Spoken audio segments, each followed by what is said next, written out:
I was brushing my teeth when my phone rang. It was an unknown number. I almost let it go to voicemail, but something made me pick it up. Hello, this is Ms. Emily Carter, correct? Yes, speaking. This is from Western Financial Bank. We're following up on the outstanding loan of $722,000 under your name. Your payment is overdue. Would you like to discuss a repayment plan? I froze. For a second, I thought it was a prank. I think you've got the wrong person, I said, gripping the sink for balance. No, ma'am. This loan was processed 11 months ago. You're the primary applicant and responsible for repayment. My heart started pounding. What are you talking about? I didn't take any loan. I never signed anything. There must be a mistake. We have your digital signature and identification details. If you like, we can email the documents to verify. I didn't say a word. My mouth went dry. They had my name, my ID, my details, but I had no idea this loan even existed. After I hung up, my body felt numb. I sat on the cold bathroom floor, trying to remember. Had I ever signed something by mistake? Was this some scam? But deep inside, a sick feeling started forming. I knew something wasn't right. Not with the bank, but with my own family. They had always treated me like an afterthought. I was the quiet one, the obedient daughter, the one who stayed home and didn't argue. My older brother and younger sister always came first. I was told I wasn't smart enough to handle business matters, that I should just stay out of financial stuff and be a good girl. But this? A $722,000 loan in my name? Without a single word to me. I rushed my email, and there it was, documents from the bank. My name, my ID, my forged signature. My heart sank. The loan wasn't fake. It was real, and I was officially in debt for nearly $750,000. I couldn't breathe.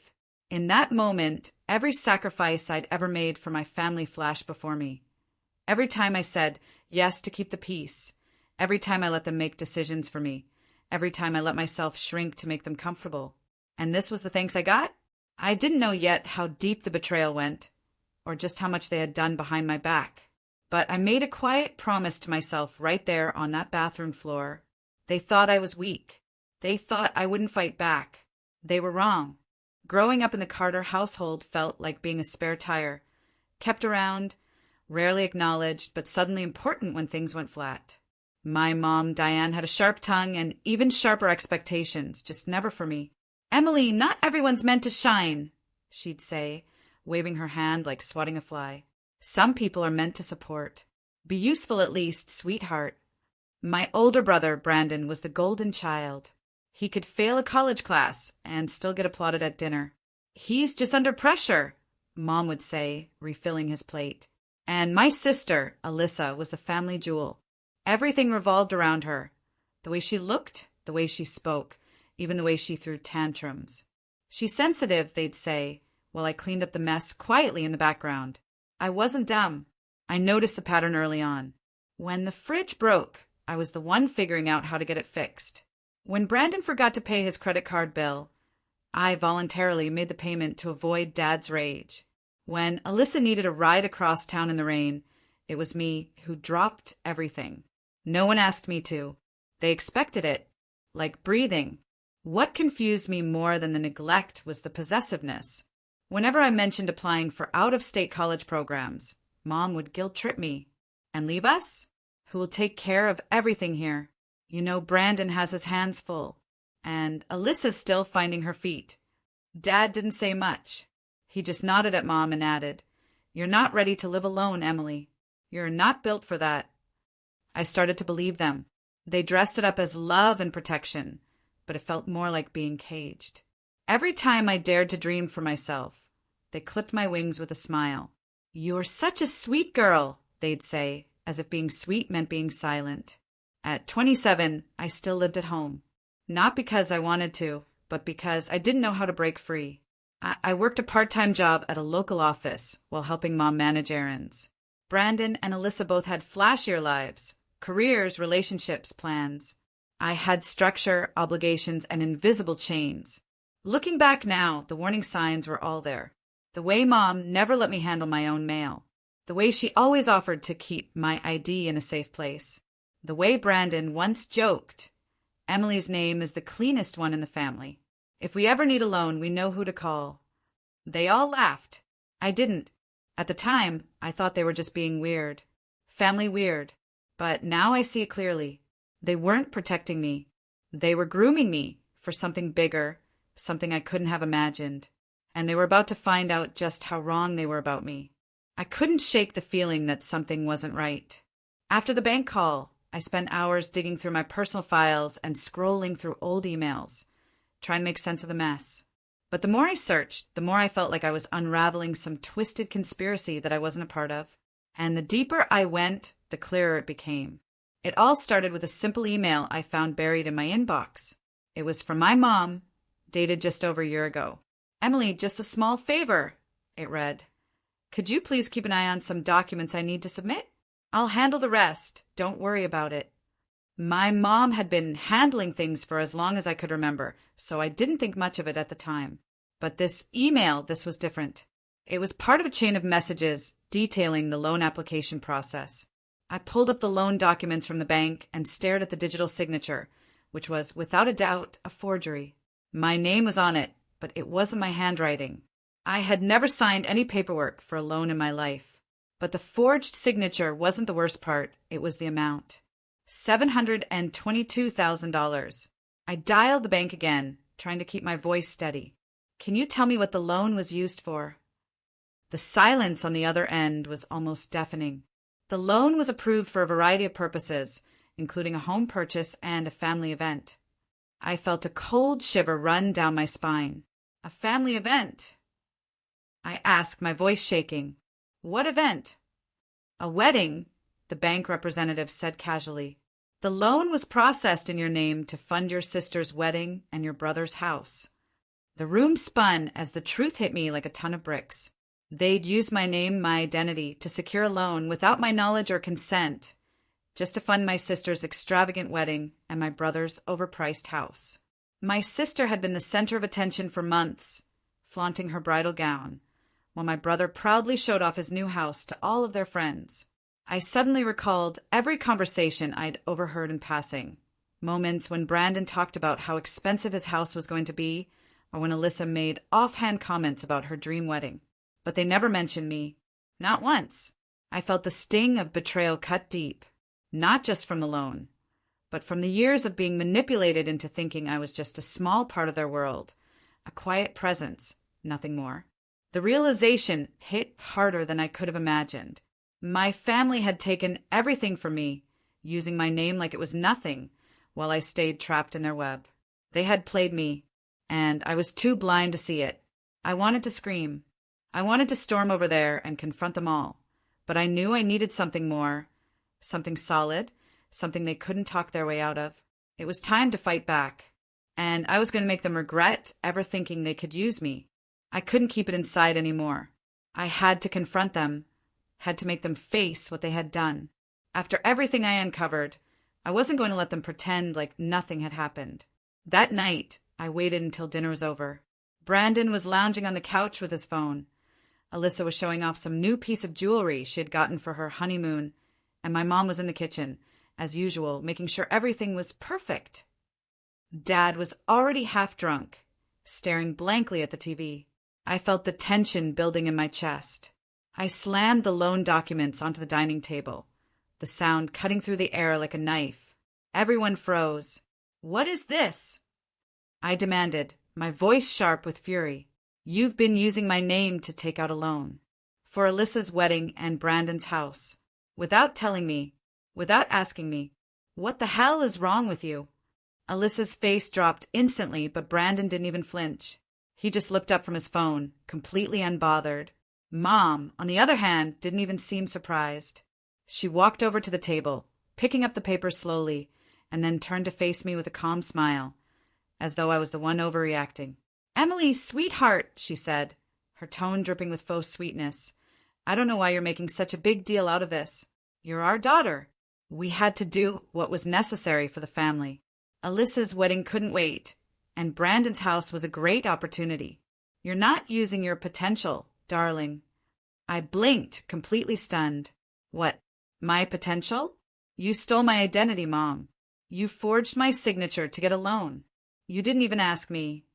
Mom sighed like she was explaining something to a child who just didn't understand. Oh, Emily, she said softly, as though I were the problem. At least be of some use to your family. We've given you everything you need. We've kept you safe, taken care of you. What else are you good for, if not helping us when we need it? Her words felt like a slap across my face. I wanted to scream, to throw the truth in their faces and make them see how cruel they had been. But her calm demeanor and the cold logic in her voice made it worse. It was as if she truly believed she was in the right. Brandon finally looked up, giving me a bored glance. Come on, Emily, don't act so innocent. You're not going anywhere, are you? What difference does it make? You live here. You don't have anything else going on. Just think of it as helping the family. I clenched my fists. Helping the family? I repeated, my voice rising in disbelief. You used me as your personal cash cow without a single thought about me, about what I wanted. You all treated me like I didn't matter. Mom shrugged. You're our daughter, Emily. We know you'll forgive us. You always do. Don't make a scene. The word stung. It wasn't just the loan, it was everything. The years of manipulation, the constant use of my good nature to get what they wanted. And now they were acting like this was all normal, like I was the one being unreasonable. Forgive you, I whispered, my heart racing. No, not this time. I turned and walked away, each step taking me farther from the family I thought I knew. I didn't know what I was going to do next, but one thing was certain. I wasn't going to let them get away with this. The days after that confrontation felt like I was walking through a fog. I couldn't stop replaying what had happened at the dinner table. My mom's calm dismissal, Brandon's indifference. Their words echoed in my head over and over, crushing any sense of self-worth I had left. I sank into the couch, numb. Everything around me felt like a lie, a game I had never been told I was part of. I'd spent my life catering to their needs, smoothing over their messes, but when it came down to it, I was just a tool, a pawn in their hands. And now, I was the one holding the pieces of my shattered reality. I spent days locked in my room, drowning in a pool of self-doubt. My mind couldn't escape the image of my family standing there, acting like nothing was wrong. I wasn't just angry anymore. I was heartbroken, betrayed, and I couldn't figure out how to get out of this dark hole I'd fallen into. But then something inside me shifted. It wasn't immediate, but it was gradual, like the flicker of a light that was just starting to break through the darkness. I realized I couldn't stay in this broken state. I couldn't let them define my worth. Not anymore. I stood up, my hands shaking, but I didn't care. I started grabbing papers, the loan documents, my old bank statements, emails from my family, and I laid them all out. The more I read, the more I realized that I had been part of this twisted story for too long. They hadn't just stolen money from me. They had stolen my future, my dreams. But that wasn't going to be the end of it. I picked up my phone and started searching for a lawyer. A good one. A lawyer who would help me fight back against this web of lies and deception. I knew it wasn't going to be easy, but I was done being a victim. Done letting them control me. I called a lawyer who specialized in identity theft and fraud. The moment I explained my situation, I could hear the shock in her voice. "This is serious," she said. "You have a strong case. We'll take this to court." For the first time in a long time, I felt a spark of hope. It wasn't going to be easy, but it was the first step toward taking back control of my life. They had stolen so much from me, but they weren't going to steal my power anymore. I wasn't broken. I was awakening, and I was ready to fight. It felt surreal, making those first steps toward justice. I spent the next few weeks gathering every shred of evidence, every document that proved my family's betrayal. The lawyer I'd hired was efficient, ruthless even, and I could see the change in her eyes when I laid out everything my family had done. "This isn't just a loan issue," she said, her voice cold with professional certainty. "This is fraud, and we're going to make them pay for it." I had never thought of myself as someone who could take on a legal battle like this, but the more I worked with my lawyer, the more confident I became. I wasn't just fighting for the money they'd stolen from me. I was fighting for my dignity, my freedom, and my future. The first step was filing the fraud charges. My family never saw it coming. I knew they thought I would just crumble, retreat into the background like I always had. But I wasn't that girl anymore. This time, I wasn't going to let them silence me. When the papers were served, officially accusing them of fraud, identity theft, and falsifying documents, the look on my mom's face when she received that envelope was priceless. I had to hide my smile when I heard the knock at the door. My mom opened it, only to be handed a court summons. "Mom, what is this?" Alyssa's voice echoed in the hallway. She sounded genuinely confused, but there was a layer of fear in her tone. I stayed in the next room, listening intently. They didn't even know what hit them. The panic started almost immediately. I could feel it in my bones as the days passed. The first phone call I got was from my mom, and she was begging me to drop the case and think of the family. Her words dripped with desperation, but I didn't flinch. Think of the family? I repeated her words, my voice now steady and unwavering. You think of the family, but not once did you think of me. You used me to get what you wanted, and now you'll pay the price. The silence on the other end of the phone was deafening. She tried to reason with me, but I didn't care. The truth had been exposed. She had forged my signature, used me as her pawn, and now there was no going back. As the court case loomed closer, I could hear the panic rising. Brandon was calling me, telling me to settle this privately, but it was too late for that. They were terrified. The facade of perfect family unity was crumbling, and the reality of their lives was now impossible to escape. This wasn't just about the money anymore. This was about showing them that I wasn't afraid. I was taking control, and I was going to make sure they faced the consequences of what they had done. The day of the court hearing arrived, and I could feel the weight of it settling in my chest. This wasn't just a legal battle, it was a battle for everything I had been denied for years. As I entered the courtroom, my heart raced, but there was also a strange sense of empowerment. I was no longer the quiet, invisible daughter. I was taking control of my life, of my future. The moment we sat down, I saw them, the people who had betrayed me, sitting in the same room, trying to maintain their composure. My mother, ever the picture of false confidence, had her usual smug look, but I could see the cracks beginning to show.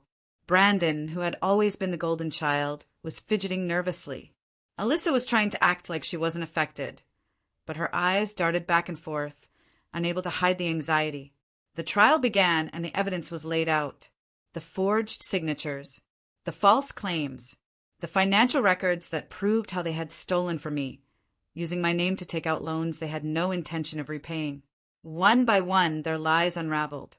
The lawyers' questions cut through their defenses like a hot knife through butter. They tried to deny it at first, but the truth was undeniable. The documents didn't lie. Then came the moment I had been waiting for, when the court ordered the seizure of the assets they had fraudulently obtained.